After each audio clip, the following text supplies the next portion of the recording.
Hello viewers, welcome to my channel social files Canada. आज के video में मैं ओंटारियो ड्राइविंग लाइसेंस हासिल करने का प्रोसेस और उसके लिए रिक्वायर्ड डॉक्यूमेंटेशन की तफसीलात बताऊंगा। मेरी इस वीडियो को एंड तक जरूर देखिएगा और अगर अब तक आपने मेरे चैनल सोशल फाइल्स कनाडा को सब्सक्राइब नहीं किया है तो इसको प्लीज सब्सक्राइब करें, वीडियो को लाइक करें और कमेंट बॉक्स में अपने कमेंट शेयर करें। Thank you. बात शुरू करते हैं कनाडा की ड्राइविंग के हवाले से। कनाडा के अंदर रोड्स कंस्ट्रक्शन बहुत मुख्तलिफ है। ट्रैफिक सिग्नल्स आपको जब पहली बार आप यहाँ ड्राइव करेंगे तो आपको बहुत सारी डिफरेंसेस महसूस होंगे। अगर आपने कनाडा के अंदर पहली बार ड्राइव कर रहे हैं तो आपको बेहतर है कि अगर आप कुछ क्लासेस ज़रूर लें। यहाँ पे बहुत सारे ड्राइविंग इंस्टीट्यूट्स हैं जहाँ से आप बेसिक क्लासेस लेकर अपनी ड्राइविंग का जर्नी स्टार्ट कर सकते हैं, क्योंकि यहाँ पे roads, driving, signals, left turn, right turn बहुत मुख्तलिफ है। अगर आप कंपेयर करें इंडिया में, पाकिस्तान में या मिडल ईस्ट में। मैंने मिडल ईस्ट में तकरीबन 10 साल ड्राइविंग करी है और इवन कनाडा जब मैं मूव हुआ तो मुझे भी इनिशियली कुछ चैलेंजेस फेस करने पड़े। तो ये आपको पहले ध्यान में रखना होगा कि यहाँ पे ड्राइविंग बहुत डिफरेंट है। और अगर आप एक एक्सपीरियंस ड्राइवर भी हैं जैसे कि मैं था, तो मैंने भी इनिशियली कुछ क्लासेस ली थी जिसकी वजह से मेरी ड्राइविंग कनाडा की रोड्स पर बेहतर हो गई। मैंने 10 साल दुबई में ड्राइविंग करी है और यहाँ मूव होने के बाद मुझे भी काफ़ी डिफरेंसेस महसूस हुए। कनाडा के मुख्तलिफ प्रोविंसेस में कार लाइसेंसिंग की जो रिक्वायरमेंट है वो डिफरेंट होती है। तो हम इस वीडियो में सिर्फ ओंटारियो प्रोविंस के हवाले से बात करेंगे, क्योंकि मैं खुद ओंटारियो में रहता हूँ। मेरी ड्राइविंग का जो जर्नी है यहाँ स्टार्ट हुई, तो मैं इसके हवाले से बात करूंगा। अगर आपको इसके अलावा किसी प्रोविंस के बारे में मालूमात करनी है तो वो आप ऑनलाइन चेक कर सकते हैं। ब्रिटिश कोलंबिया है, एल्बर्टा है। तो इन डिफरेंट प्रोविंसेस में डिफरेंट रिक्वायरमेंट होती है ड्राइविंग की। हम सिर्फ ओंटारियो की बात करेंगे। अगर तो आप ओंटारियो प्रोविंस में लैंड करते हैं और आपको यहाँ का ड्राइवर लाइसेंस चाहिए तो इसका जो प्रोसेस है वो 3 स्टेप प्रोसेस है और 3 स्टेजेस हैं लाइसेंस के। पहला स्टेज जिसको कहते हैं G1, उसमें आप जो है अपनी ड्राइविंग लाइसेंस की फाइल खुलवाते हैं। अपनी आप कोई भी ओरिजिनल आईडी लेकर आए, पासपोर्ट भी ला सकते हैं और उससे जो है आप अपना G1 की एप्लीकेशन ओपन करते हैं। G1 लाइसेंस होल्डर बनने के लिए आपको 2 टेस्ट क्लियर करने होते हैं। एक नॉलेज टेस्ट होता है और रोड साइंस टेस्ट होता है। अगर तो आप इन दोनों टेस्ट में क्लियर हो जाते हैं तो आपको G1 लाइसेंस मिलता है। इसका मतलब होता है कि अब आप जो है लर्नर के तौर पे ड्राइविंग सीख सकते हैं और किसी भी ड्राइविंग इंस्टीट्यूट में रजिस्टर करवाने के लिए वो आपसे यही पूछेंगे कि आप G1 लाइसेंस होल्डर हैं या नहीं है। तो ये पहली रिक्वायरमेंट है अगर आप ड्राइविंग लाइसेंस लेना चाहते हैं। तो ये लर्निंग परमिट होता है और लर्निंग परमिट आपको मिलता है। 2 टेस्ट क्लियर करने होते हैं आपको। पहला टेस्ट है नॉलेज टेस्ट और दूसरा है रोड साइंस टेस्ट। ये दोनों टेस्ट क्लियर करने के बाद आप G1 लाइसेंस होल्डर बन जाते हैं और उसके बाद आप एज अ लर्नर गाड़ी सीख सकते हैं किसी भी ड्राइविंग इंस्टीट्यूट में जाकर। G1 लाइसेंस लेना सबसे आसान स्टेप है इस पूरे प्रोसेस का। इसके अंदर सिर्फ एक नॉलेज टेस्ट होता है और एक रोड एंड साइंस टेस्ट होता है। 2 टेस्ट होते हैं। दोनों टेस्ट जो होते हैं 20 मार्क्स के होते हैं और आपको 16 मार्क्स चाहिए होते हैं पासिंग के लिए। तो ये बहुत ही सिंपल है प्रोसेस। पहला स्टेप जो है, अगर आप इसकी तैयारी करना चाहते हैं तो ऑनलाइन आपको आराम से कोई भी किताब मिल सकती है। इवन बहुत सारी एप्स मौजूद हैं जो आपकी प्रैक्टिस करवाती हैं टेस्ट के लिए। तो इनसे आप प्रैक्टिस करें और G1 का एग्जाम दें। आपको लर्निंग परमिट मिल जाता है ड्राइवर्स लाइसेंस का, जिसके बाद जो है आप क्लासेस ले सकते हैं।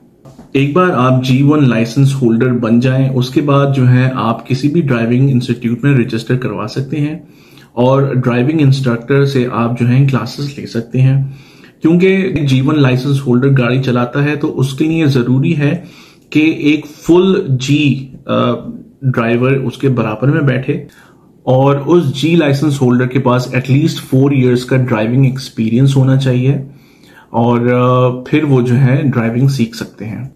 एज अ लर्नर आप ड्राइविंग लाइसेंस की क्लासेस लें, किसी भी ड्राइविंग इंस्टीट्यूट में एनरोल करवाएं और बेसिक क्लासेस आपके स्किल पे डिपेंड करते हुए आप उतनी क्लासेस लें। अगर आपको लगता है आपको ज्यादा क्लासेस की जरूरत है तो आप जो है ज्यादा क्लासेस लें।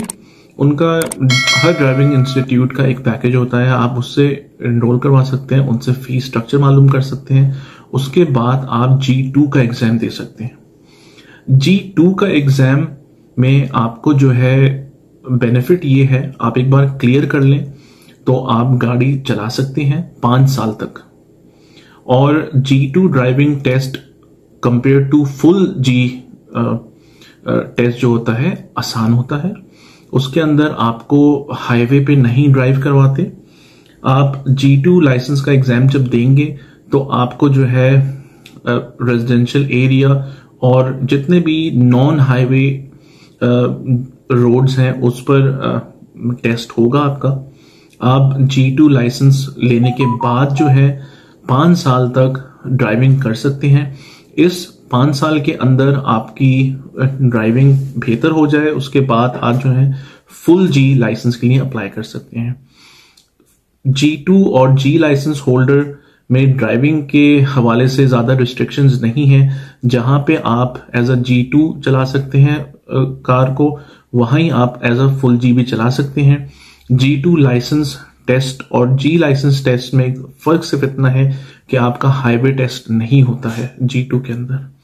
एक बार आपको G2 लाइसेंस मिल जाए आप 5 साल तक कनाडा में कहीं भी गाड़ी चला सकते हैं। एक बार आप G2 लाइसेंस होल्डर बन जाएं उसके बाद आपने 12 मंथ्स गाड़ी चलानी है और चलाने के बाद आप फुल G लाइसेंस होल्डर के लिए अप्लाई कर सकते हैं। उसके लिए आपको फिर से एक टेस्ट देना पड़ेगा और इस टेस्ट के अंदर आपको हाईवे पे भी एग्जाम देना पड़ेगा। तो जब आप टेस्ट देने जाएंगे तो पहले तो आप रेजिडेंशियल एरिया के अंदर चलाएंगे गाड़ी को, उसके बाद आप हाईवे पे भी जाएंगे। टेस्ट कम से कम 30 मिनट का होता है। तो इस टेस्ट के अंदर आपने ड्राइविंग के तमाम रूल्स को जहन में रखते हुए ड्राइव करना है। जिस रोड पे जो स्पीड लिमिट असाइन है आपको उसके अंदर चलानी है। रेजिडेंशियल एरिया में स्पीड लिमिट डिफरेंट होती है, स्कूल जोन में स्पीड लिमिट डिफरेंट होती है और हाईवे पे स्पीड लिमिट डिफरेंट होती है। एक बार आप इस टेस्ट को क्लियर कर दें तो आप फुल G लाइसेंस होल्डर बन जाते हैं और आपकी जो 5 साल की एक्सपायरी डेट होती है वो भी वैलिड नहीं रहती। अब आप जो है as a full G licence holder गाड़ी चला सकते हैं और कोई इसमें टाइम लिमिट नहीं है जैसा कि G2 लाइसेंस में होता है। एक बार आप full G driving licence holder बन जाते हैं तो आपको बहुत सारे बेनिफिट्स मिलते हैं। सबसे पहला बेनिफिट ये है कि आपकी जो है इंश्योरेंस बहुत कम हो जाती है। एक G2 ड्राइविंग लाइसेंस होल्डर और एक full G driving licence holder की इंश्योरेंस कॉस्ट में बहुत फर्क होता है। आपकी ड्राइविंग आपकी जो इंश्योरेंस कार इंश्योरेंस कॉस्ट है वो आधी हो जाती है। अगर आप full G driving licence holder बन जाते हैं तो आपकी कार इंश्योरेंस कॉस्ट हाफ हो जाती है। फुल G लाइसेंस आपकी हमेशा बरकरार रहती है और आप एक बार फुल G लाइसेंस होल्डर बन जाते हैं तो आप ये सारे बेनिफिट्स अवेल कर सकते हैं। अक्सर कंपनीज जब हायरिंग कर रही होती हैं तो उनकी रिक्वायरमेंट होती है कि जैसे ड्राइविंग जॉब्स के लिए वो कहते हैं कि फुल G लाइसेंस होल्डर होना चाहिए, तो इसमें आप एलिजिबल हो सकते हैं। G2 ड्राइविंग लाइसेंस होल्डर यहाँ पे एलिजिबल नहीं होते। जब आप पहली बार जाएंगे अपना रजिस्ट्रेशन करवाने के लिए उसकी कॉस्ट होगी $159.75। सो इस पैकेज के अंदर आपके G1 एग्जाम की पेमेंट शामिल है और आप जो G2 एग्जाम देंगे उसकी पेमेंट शामिल होगी। अगर तो आप नॉलेज टेस्ट में फेल हो जाते हैं किसी वजह से तो पर अटेम्प्ट $16 एडिशनल पे करेंगे। तो G1 के लिए जब आप रजिस्टर करते हैं तो आप जैसे कि मैंने आपको बताया नॉलेज टेस्ट देते हैं, उस नॉलेज टेस्ट में आपको 16 आउट ऑफ 20 लेने होते हैं। अगर आप फेल हो जाएं तो आप रीटेस्ट दे सकते हैं और $16 होती है हर अटेम्प्ट की पेमेंट। और इस पैकेज के अंदर शामिल है G2 की भी पेमेंट मौजूद है। तो आप जो पहला G2 का एग्जाम देंगे उसकी भी पेमेंट इस $159.75 के अंदर मौजूद है। अगर आप G2 देते हैं और फेल हो जाते हैं तो फिर से G2 देने की जो कॉस्ट है वो $53.75 है। G2 एग्जाम क्लियर करने के बाद 1 साल बाद जब आप फुल G लाइसेंस के लिए अप्लाई करेंगे तो फुल G लाइसेंस एग्जाम की फीस होगी $91.25। अब जो सबसे इंपॉर्टेंट डिटेल मैं आपके साथ शेयर करने लगा हूं उसके अंदर मैं आपको एक बहुत ही जबरदस्त टिप देने लगा हूं जिसके जरिए आप as a new immigrant direct full G test दे सकते हैं। आपको G2 एग्जाम देने की जरूरत नहीं है और 12 मंथ वेटिंग पीरियड जो होता है फुल G एग्जाम से पहले वो भी देने की जरूरत नहीं है। आप G1 एग्जाम देंगे और G1 के बाद आप डायरेक्टली फुल G एग्जाम देंगे।